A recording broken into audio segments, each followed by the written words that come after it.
Polisi tahan perekrut pekerja ilegal ke Kamboja. Safari Ramadan, Gubernur serahkan bantuan untuk warga Bolsel.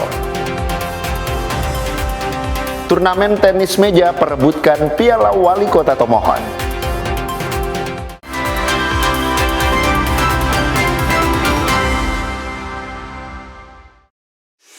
Selamat pagi saudara, apa kabar Anda hari ini? Kita jumpa dalam program Kompas Pagi. Selain 3 berita utama tadi, Anda juga bisa menikmati sejumlah informasi menarik lainnya yang dihimpun tim redaksi Kompas TV. Bersama saya, Davis Pinantoan. Inilah Kompas Pagi selengkapnya, hanya di Kompas TV, independen, terpercaya.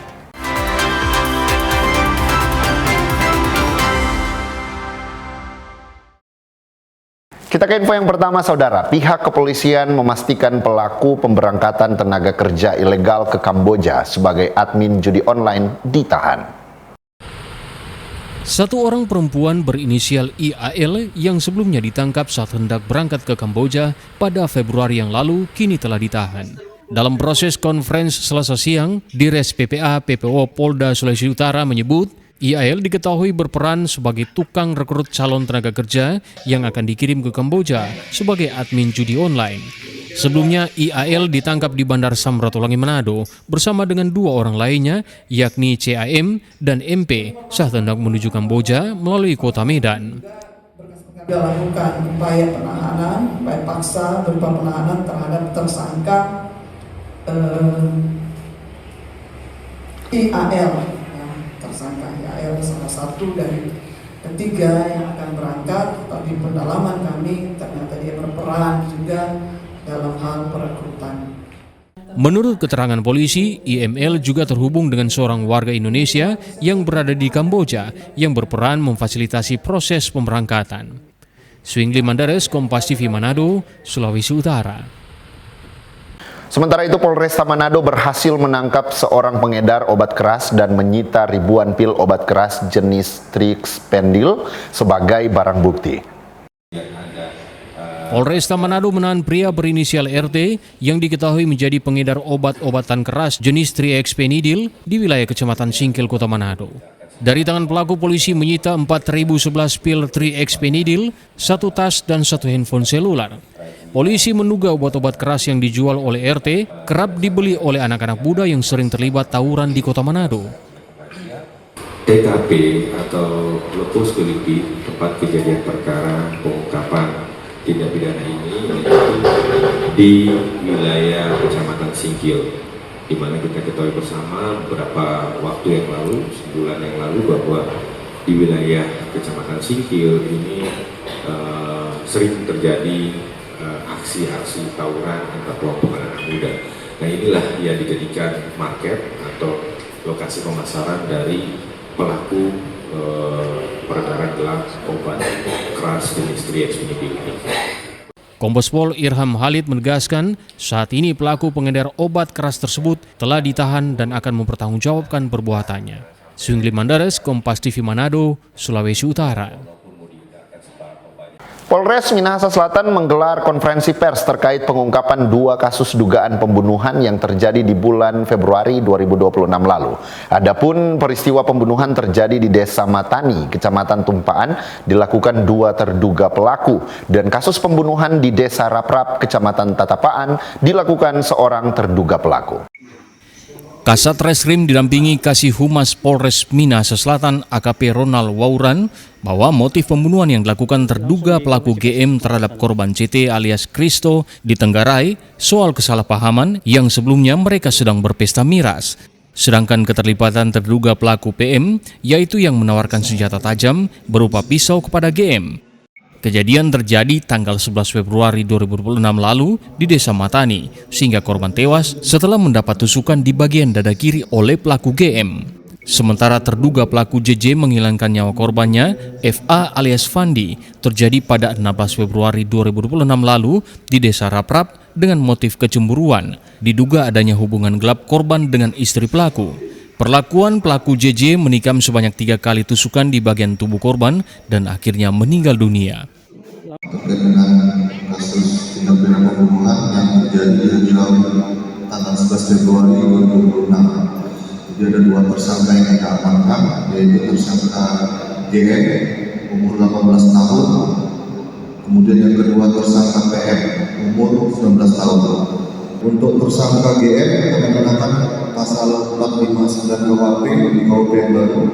Kemudian yang kedua pasal 458 ayat 1 KUHP. Yang ketiga pasal 466 ayat 3. Untuk tersangka PM kami terapkan pasal 21 ayat 1 huruf A. Kasat Reskrim menegaskan untuk mempertanggungjawabkan hasil perbuatan, pelaku GM dijerat pasal berlapis, pasal 459 KUHP, garing 458 ayat 1 KUHP, dan pasal 466 ayat 3 KUHP, dan pelaku PM pasal 21 ayat 1 huruf A, sementara pelaku JJ pun dikenakan pasal berlapis, sama halnya pasal yang diterima oleh pelaku GM dengan ancaman hukuman mati atau seumur hidup atau maksimal hukuman 15 tahun penjara. Dan untuk kedua perkara ini sudah memasuki tahap 1 ke Kejaksaan Negeri Minahasa Selatan dan Minahasa Tenggara. Tim Liputan Kompas TV Minahasa Selatan, Sulawesi Utara.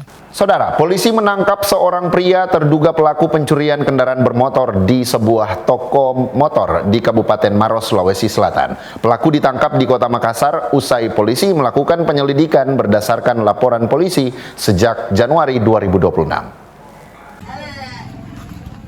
Tim Resmo Polda Sulawesi Selatan menangkap pria berinisial AG, terduga pelaku pencurian kendaraan bermotor di Kabupaten Maros, Sulawesi Selatan. Pelaku dibekuk di Jalan Kerung-Kerung, Kota Makassar. Penyelidikan kasus ini dilakukan berdasarkan laporan terkait kasus pencurian kendaraan bermotor sejak Januari 2026. Dalam aksinya, pelaku beraksi bersama seorang rekannya yang saat ini masih buron dengan menyasar toko penjualan sepeda motor. Resmo Polda Sulsel mengamankan satu orang lelaki inisial AG, pelaku terduga melakukan tindak pidana pencurian kendaraan bermotor. Ini dilakukan di mana dan dilaporkan kamu?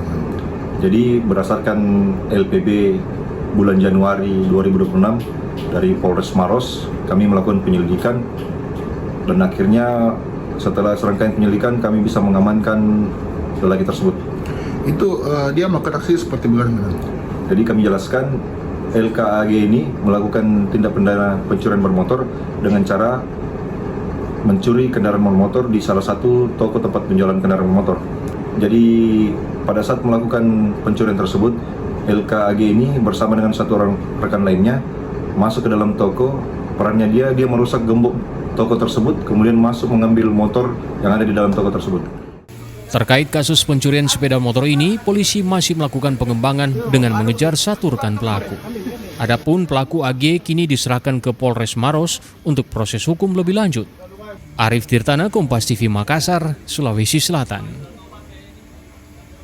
Berita lainnya, Kejaksaan Tinggi Sulawesi Selatan tetapkan mantan pejabat Gubernur Sulawesi Selatan sebagai tersangka dalam kasus dugaan korupsi bibit nanas yang merugikan negara hingga 50 miliar rupiah. Total 5 orang sudah ditahan termasuk ASN Pemda Takalar dan Pemprov Sulsel. Kejaksaan Tinggi Sulawesi Selatan menahan 5 orang tersangka kasus dugaan korupsi pengadaan bibit nanas pada pemerintah Provinsi Sulawesi Selatan. Mereka yang ditahan salah satunya adalah mantan pejabat Gubernur Sulawesi Selatan berinisial BB. Kasus ini bermula dari proyek pengadaan bibit nanas di Dinas Tanaman Pangan, Hortikultura dan Perkebunan Provinsi Sulawesi Selatan tahun anggaran 2024. Dari total nilai proyek Provinsi Sulawesi Selatan tahun anggaran 2024, dari total nilai proyek sebesar 60 miliar. Tim penyidik menduga adanya praktek penggelembungan harga serta indikasi pengadaan fiktif yang mengakibatkan kerugian keuangan negara hingga mencapai sekitar 50 miliar. Kepala Kejaksaan Tinggi Sulawesi Selatan Didik Farkan Alisyadi mengungkapkan penetapan dan penahanan para tersangka dilakukan setelah penyidik mengantongi minimal 2 alat bukti yang sah dan cukup.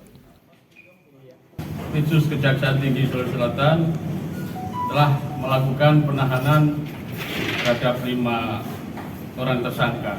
Penahanan terkait perkara dugaan tindak pidana korupsi pada proyek pengadaan bibit nanas di Dinas Tanaman Pangan, Hortikultura dan Perkebunan Provinsi Sulawesi Selatan tahun anggaran 2024. Penetapan dan penahanan para tersangka dilakukan setelah tim penyidik telah memperoleh minimal sudah ada 2 alat bukti yang sah dan cukup yang mengindikasikan adanya perbuatan melawan hukum yang mengakibatkan kerugian negara kurang lebih ya 50 miliar.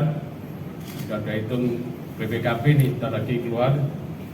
Adapun kelima tersangka yang dilakukan penahanan pada hari ini adalah pertama, Atas perbuatannya, para tersangka disanggakan melanggar ketentuan perundang-undangan dengan pasal berlapis, Undang-Undang Nomor 1 Tahun 2023 KUHP, Undang-Undang Nomor 31 Tahun 1999 tentang pemberantasan tindak pidana korupsi, sebagaimana telah diubah dan ditambah dengan Undang-Undang Nomor 20 Tahun 2001. Nila Rusam, Kompas TV Makassar, Sulawesi Selatan.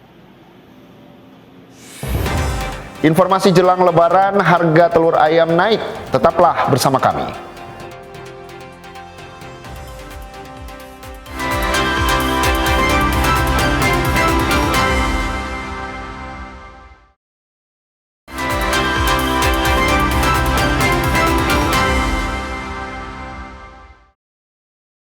Kembali Anda menyaksikan Kompas Pagi. Saudara, memasuki penghujung Ramadan, harga telur ayam di lapak penjualan Pasar Gorontalo terus naik. Tingginya permintaan dan terbatasnya stok lokal menjadi pemicu utama kenaikan harga.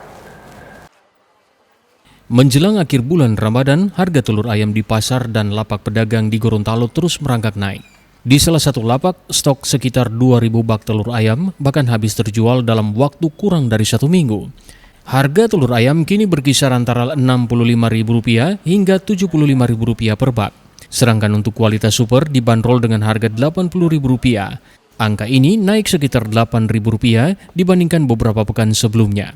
Pedagang bilang tingginya permintaan telur juga dipengaruhi program makan bergizi gratis yang turut meningkatkan kebutuhan bahan pangan di pasar lokal.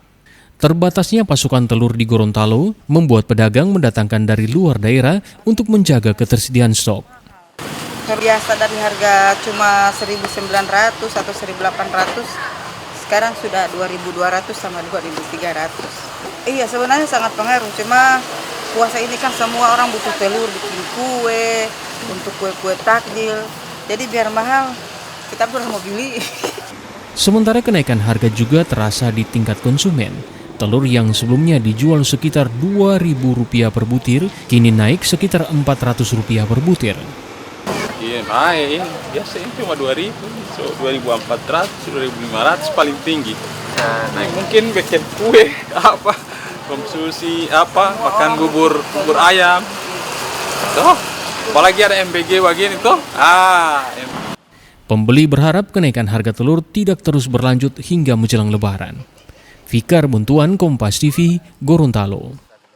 Sementara itu menjelang arus mudik Lebaran Idul Fitri 1447 Hijriah, Ombudsman Republik Indonesia perwakilan Gorontalo memantau pelayanan pemudik di Bandar Udara Jalaluddin.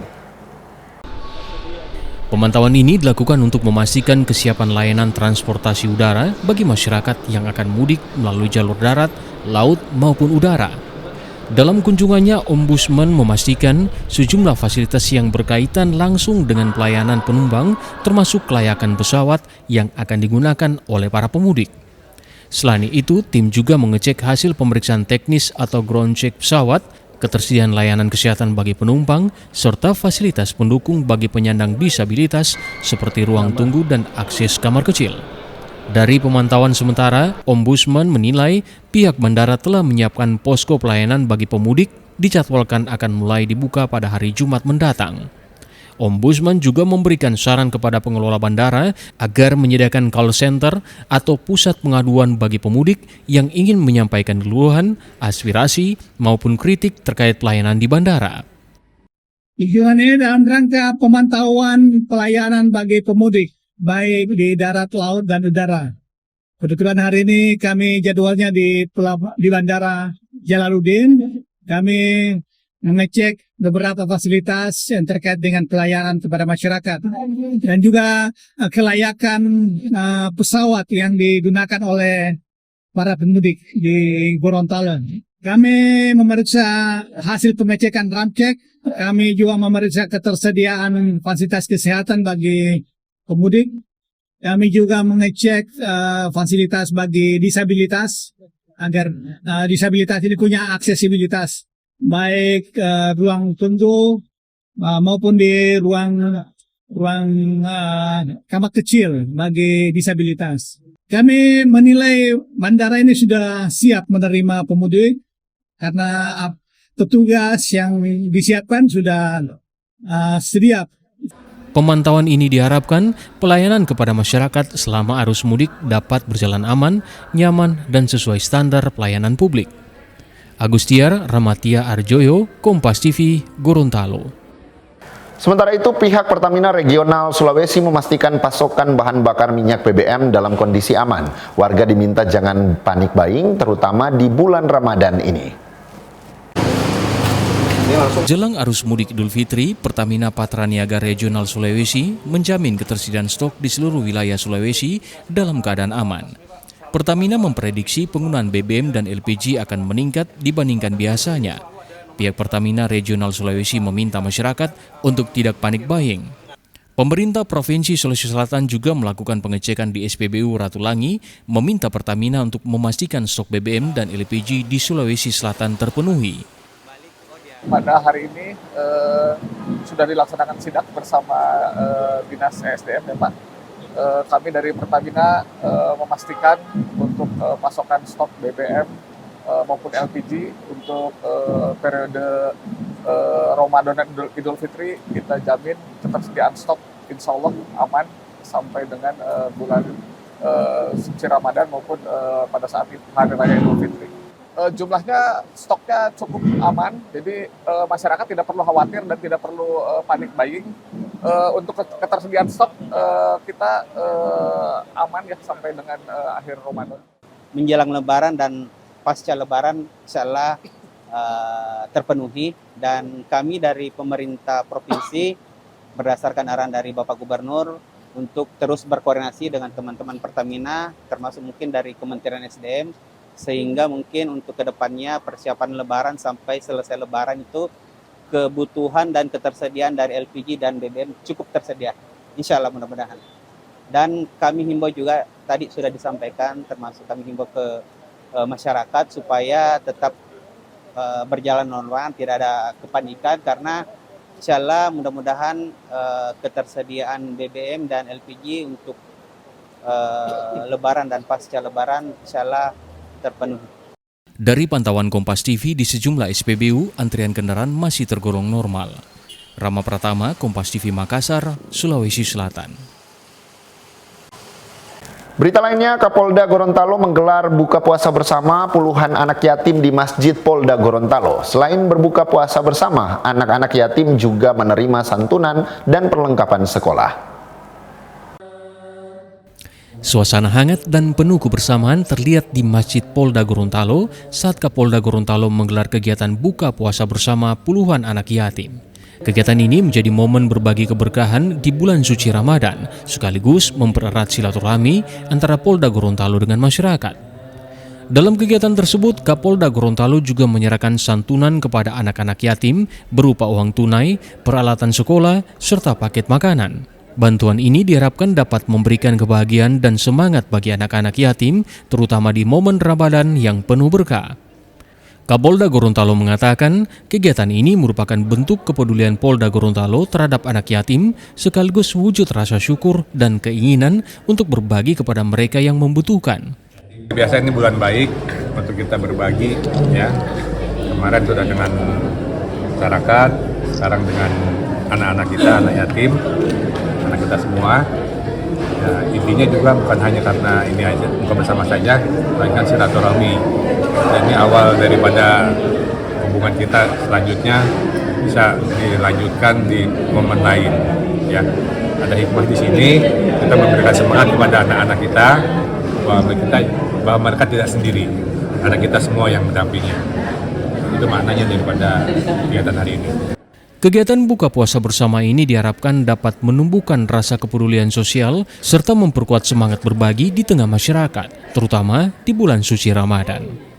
Agustiar, Kompas TV, Gorontalo. Saudara, informasi safari Ramadan, Gubernur serahkan bantuan untuk warga Bolsel. Akan kami hadirkan usai jeda. Tetaplah bersama kami.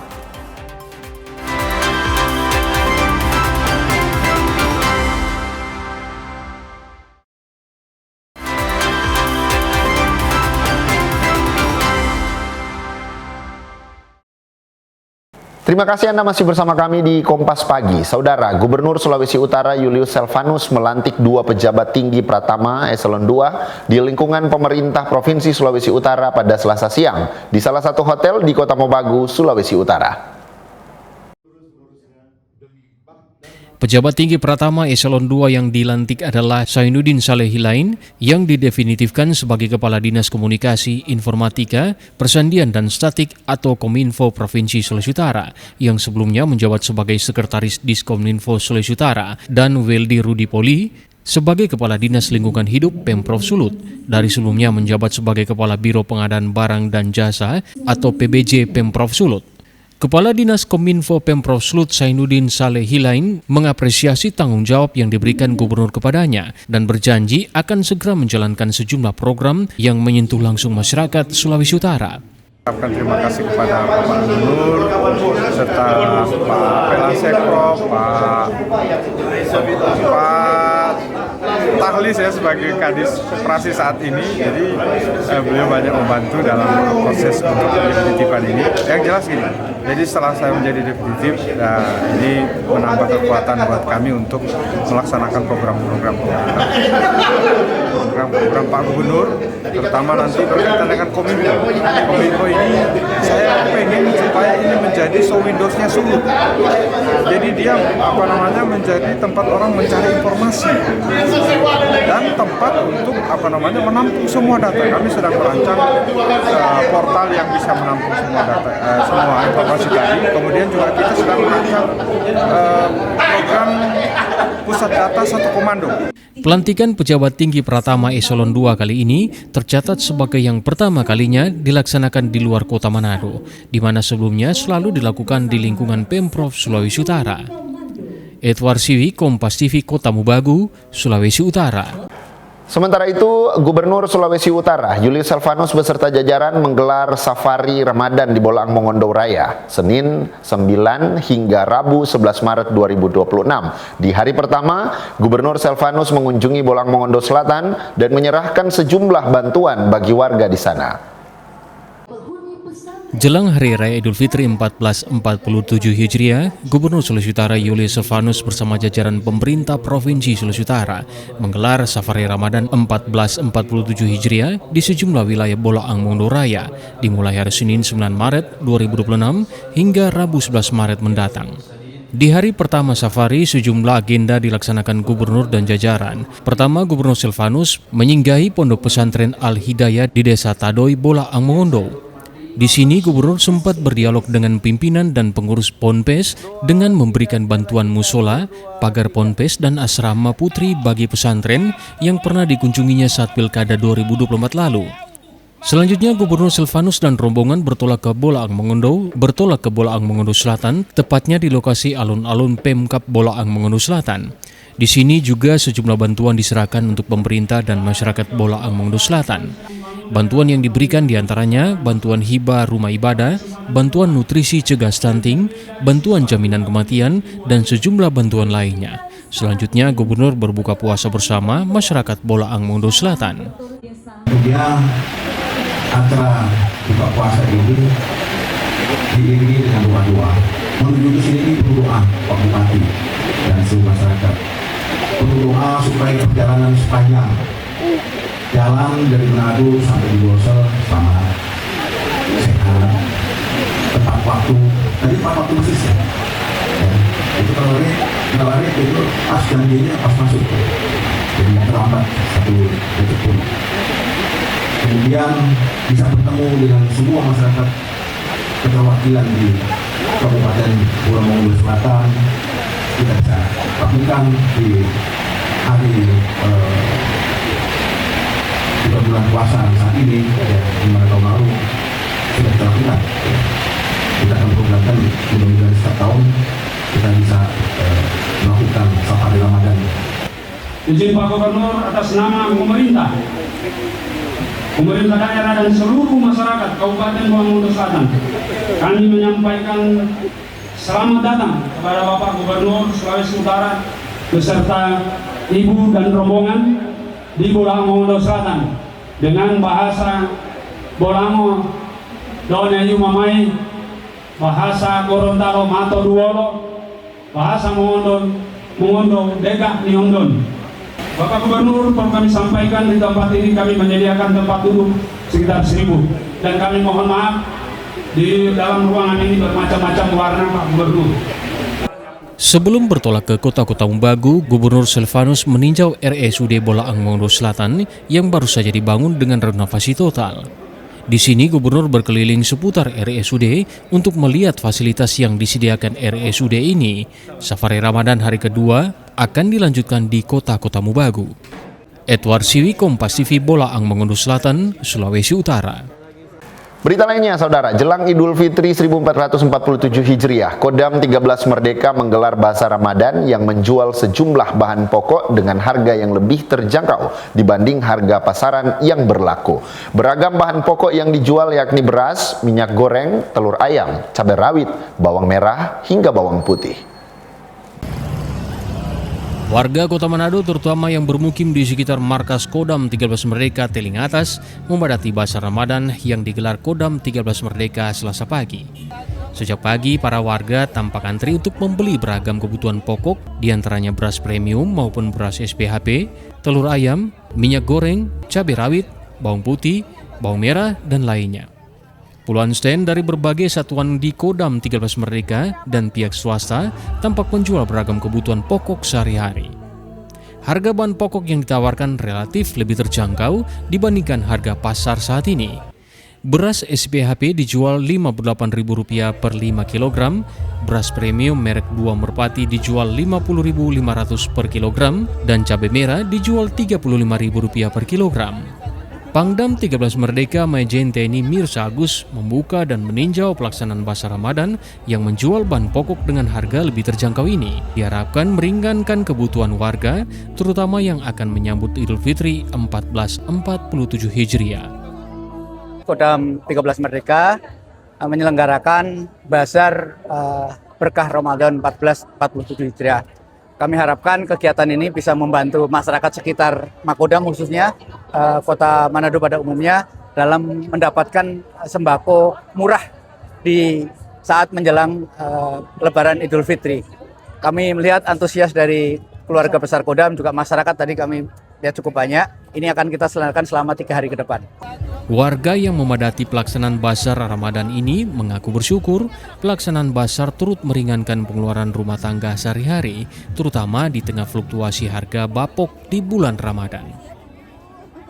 Sangat membantu sekali untuk ibu-ibu rumah tangga, apalagi di bulan Ramadan kita ini banyak sekali keperluan toh. Jadi sedikit membantu lah. Beli telur sama beras sama minyak, kebutuhan di dapur rumah tangga. Harganya bagaimana, Bu? Harganya cukup lah, ada lumayannya. Harga beras sesuai dengan keadaan ekonomi saya. Telur juga begitu. Dan Ibu tanggapannya dengan ada pelaksanaan murah dari Kodam 13 Merdeka apa sebagai masyarakat? Ya sebagai masyarakat beginilah, cuma bersyukur kepada Tuhan ada pasar murah, meringankan beban saya. Dalam Bazar Ramadan kali ini, Pangdam 13 Merdeka turut membagikan bantuan bahan pokok dan tali asi bagi para warakawuri Tentara Nasional Indonesia. Yana Mega Singal, Kompas TV Manado, Sulawesi Utara. Kita ke informasi lainnya, saudara. Ratusan warga rela mengantri untuk mengikuti Bazar Murah yang diselenggarakan oleh Kejaksaan Negeri Minahasa dalam rangkaian bulan suci Ramadan. Bazar Murah yang digelar oleh Kejaksaan Negeri Minahasa bekerjasama dengan Pemkab Minahasa ini diserbu warga. Antrian yang begitu berdesakan membuat warga rela saling berebutan. Antusiasme warga sangat tinggi demi mendapatkan kupon belanja murah tersebut. Ibu bagaimana kasihan Ibu? Susah setengah mati. Sementara tuh di belakang nggak mau mundur. Jadi kurang orang lihat ada puasa, kurang batang kok. Alhamdulillah terlayani. Tapi Ibu menunggu. Iya menunggu paksa. Kalau mundur pun mau keluar nggak bisa. Orang di belakang. Dari jam berapa Ibu datang, Bu? Dari awal pembukaan, sebelum pembukaan terus datang jam 2, setengah 2 lah. Udah belanja apa ini? Semua yang ada tapi stokan kosong. Jadi ada yang satu habis stok. Basar murah ini digelar dalam rangka untuk memberi manfaat dan keringanan bagi warga terkait persoalan bahan pokok jelang Ramadan. Basar murah tersebut dapat membantu warga seiring dengan upaya pemerintah menekan angka inflasi di Minahasa. Mendekati hari raya, ini kan kebutuhan pokok ini merangkak naik. Nah, kami harus masyarakat bisa dapat bahan pokok yang jauh lebih murah. Karena memang tadi lihat harganya sih jauh lebih murah daripada di pasaran ya. Tadi juga kami kan sama Pak Bupati, bareng Pak Bupati tadi kami pasar ya. Memang harganya itu sedikit, bukan sedikit ya, malah banyak perbedaannya. Jadi ya mudah-mudahan inilah sebagai salah satu bentuk perhatian kami dari Kejaksaan berkolaborasi dengan pemerintah daerah. Besar harapan kami dalam rangka kita menghadapi Idul Fitri, masyarakat bisa mendapatkan bahan pangan ya, kebutuhan sehari-hari dengan harga yang terjangkau di bawah harga eceran. Dalam basar ini warga dapat berbelanja melalui kupon murah. Setelah kupon diberikan, warga disarankan menukar kupon dengan berbelanja bahan pokok murah seperti 5 kilo beras seharga Rp48.000, 1 kilo minyak goreng seharga Rp15.000, 1 kilo daging ayam seharga Rp40.000, serta bahan pokok lainnya dengan harga terjangkau. Tim Liputan Kompas TV Minahasa, Sulawesi Utara. Saudara, 4 Batalion Infanteri Teritorial Pembangunan atau YONIF TP sedang dipersiapkan di wilayah Kodam 13 Merdeka. 4 YONIF TP tersebut tersebar di 2 provinsi, masing-masing Sulawesi Utara dan Gorontalo. Peran dari YONIF Teritorial Pembangunan ini lebih difokuskan mendukung ketahanan pangan di wilayah.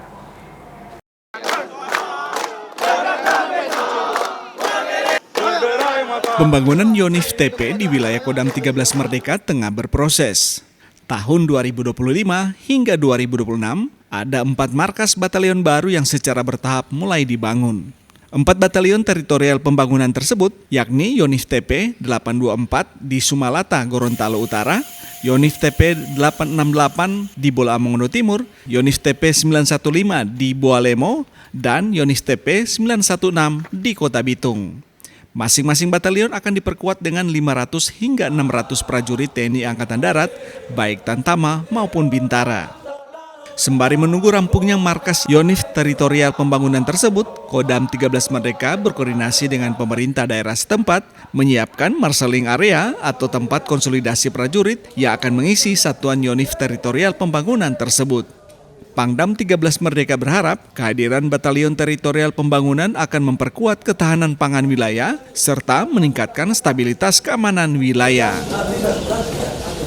Untuk batalion ini kebetulan memang spesifik, ini batalion baru, pembentukan dari arahan dari Bapak Presiden Prabowo Subianto bahwa satuan-satuan harus menjaga ketahanan pangan dan lain sebagainya, sehingga selain ketahanan bidang pertahanan, kami juga membantu pemerintah daerah dalam menjaga dan meningkatkan ketahanan pangan, menjaga ketahanan pangan khususnya. Di mana batalion ini unik, terdiri dari 1190 masing-masing batalion. Nanti selain ada kompi senapan juga ada kompi peternakan maupun pertanian dan kompi kesehatan serta kompi konstruksi. Tentunya ini bidang-bidang yang menunjang bidang ketahanan pangan dan pembangunan di wilayah, Mbak.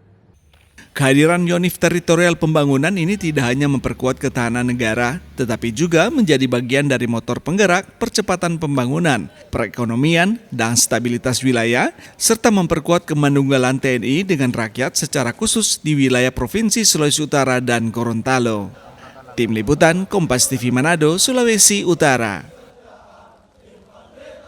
Kita ke informasi berikutnya, saudara. Tuanku Imam Bonjol dikenal sebagai seorang pejuang dan diberi gelar pahlawan nasional. Tapi banyak yang tidak tahu jika di akhir hayatnya, Imam Bonjol dimakamkan di sebuah desa di Kabupaten Minahasa, Sulawesi Utara. Makam Imam Bonjol sering dikunjungi warga untuk berziarah, tapi sekaligus juga destinasi wisata religi. Inilah makam Imam Bonjol di Desa Lota, Kecamatan Pineleng, Kabupaten Minahasa, Sulawesi Utara. Jaraknya kurang lebih 4 km atau hanya membutuhkan waktu sekitar 8 menit dari pusat kota Manado untuk bisa sampai di lokasi makam tersebut. Suasana tenang dan asri nampak di kawasan makam Imam Bonjol, apalagi di lokasi makam banyak ditanami bunga dan beragam jenis pohon. Pengunjung juga akan disuguhi pemandangan bangunan makam yang memiliki ciri khas Minangkabau. Selain makam, di lokasi ini juga terdapat batu dan sumur tempat Imam Bonjol melakukan sholat. Untuk menuju ke lokasi itu, pengunjung harus menuruni jalan terjal ke arah sungai. Wah, ternyata untuk sampai di tempat wudhu Tuanku Imam Bonjol, kita harus melewati ratusan anak tangga dan juga harus ekstra hati-hati.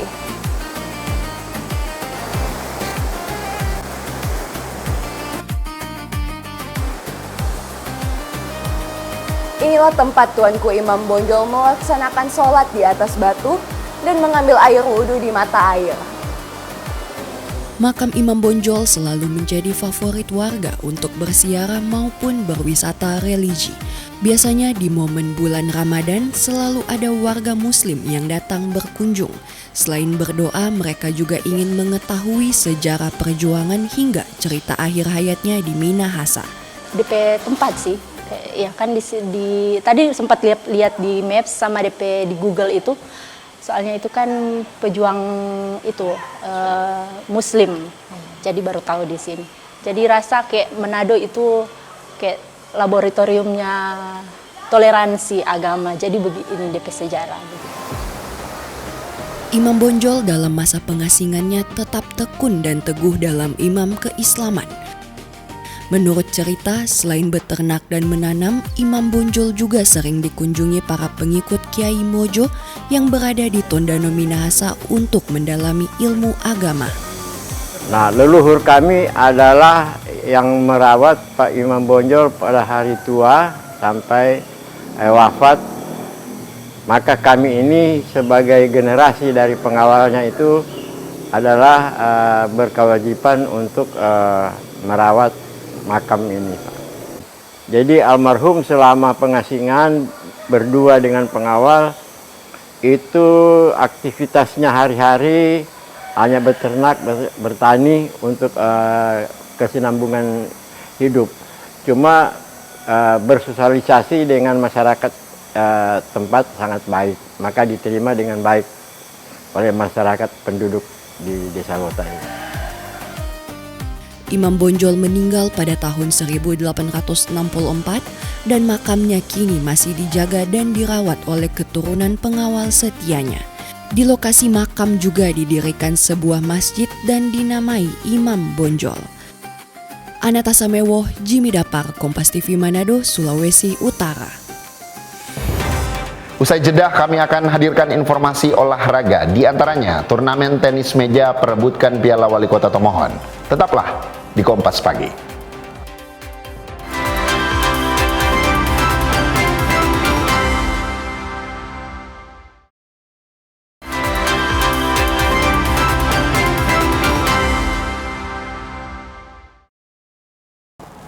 Kembali Anda menyaksikan Kompas Pagi, saudara. Turnamen tenis meja Wali Kota Tomohon Cup 2026 diikuti oleh ratusan peserta se-Sulawesi Utara yang digelar oleh Karang Taruna Tomohon dan berlangsung di Balai Kelurahan Lansot. Olahraga tenis meja banyak digemari masyarakat. Ini terlihat saat turnamen tenis meja berlangsung, banyak peserta yang ikut ambil bagian dalam turnamen tersebut. Turnamen tenis meja dibuka langsung oleh Wali Kota Tomohon Karol Senduk yang juga melakukan pertandingan persahabatan bersama jajaran pejabat.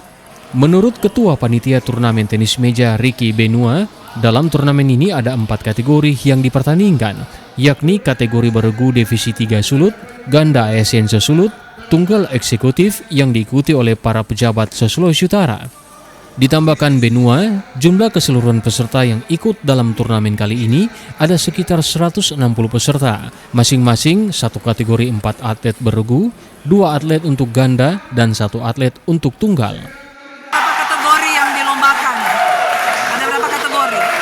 Untuk kategori pertandingan ada 4 kategori. Yang pertama kategori beregu divisi 3 se-Sulawesi Utara, kemudian ada ganda ASN se-Sulawesi Utara, kemudian ada tunggal eksekutif se-Sulawesi Utara juga. Tunggal eksekutif ini diisi oleh beberapa pejabat di Provinsi Sulawesi Utara maupun pejabat di Kota Temuan dan kabupaten kota lainnya. Di antaranya Pak Inspektur Provinsi Sulawesi Utara dan juga Pak Asisten 3 Provinsi Sulawesi Utara. Sementara itu, salah satu atlet tenis meja Johnson Liu menjelaskan di mana mereka mengikuti turnamen ini sudah melalui tahapan persiapan yang matang. Turnamen tenis meja ini pula lebih menjunjung tinggi nilai sportivitas dan persahabatan antara atlet. Ini memang ASN yang cukup expert di tenis meja, itu melakukan persiapan berupa uji tanding dengan PTN yang lain supaya mengikuti pelaksanaan ini diyakini bahwa kita mampu untuk mengikuti kompetisi. Kompetisi bukan soal menang kalah, tetapi yang terutama adalah sportivitas dan persahabatan. Saya main di eksekutif dan kebetulan saya hanya memperoleh juara 3. Mereka berharap dengan adanya turnamen ini bisa mencetak lebih banyak lagi atlet-atlet yang mengharumkan nama Sulawesi Utara ke tingkat nasional bahkan internasional. Tim Liputan Kompas TV Tomohon, Sulawesi Utara. Berita lainnya, PSSI resmi merilis nama pemain yang akan dipanggil untuk menghadapi ajang FIFA Series Jakarta 2026. Melalui akun Instagram resmi Timnas Indonesia, PSSI rilis daftar 41 pemain yang dipilih pelatih John Herman untuk tahap awal.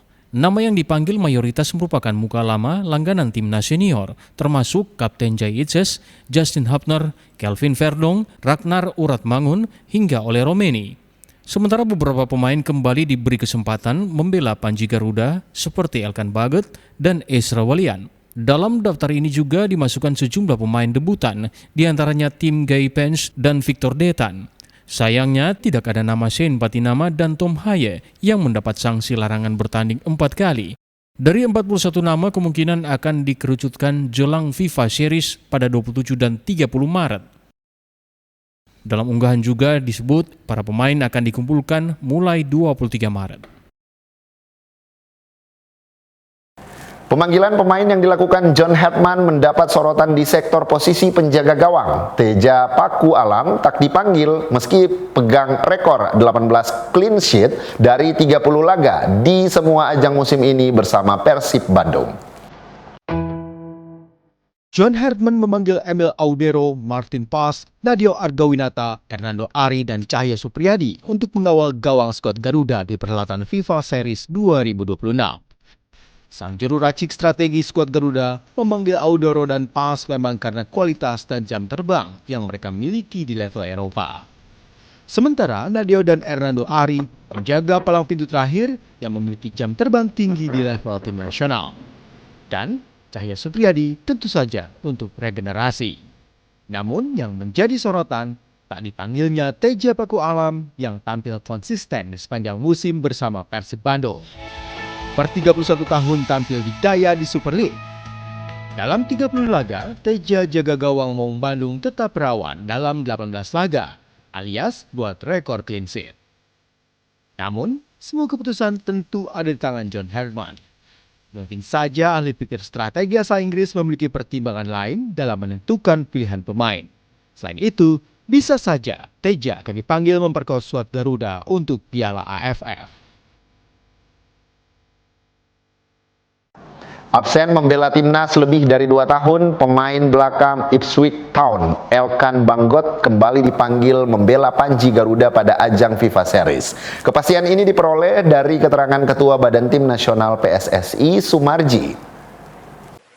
Pemain berjuluk Big Elk dipastikan kembali dipanggil timnas untuk menghadapi ajang FIFA Series yang akan diselenggarakan 27 dan 30 Maret di Jakarta. Ketua Badan Tim Nasional PSSI Sumarji membenarkan kabar tersebut.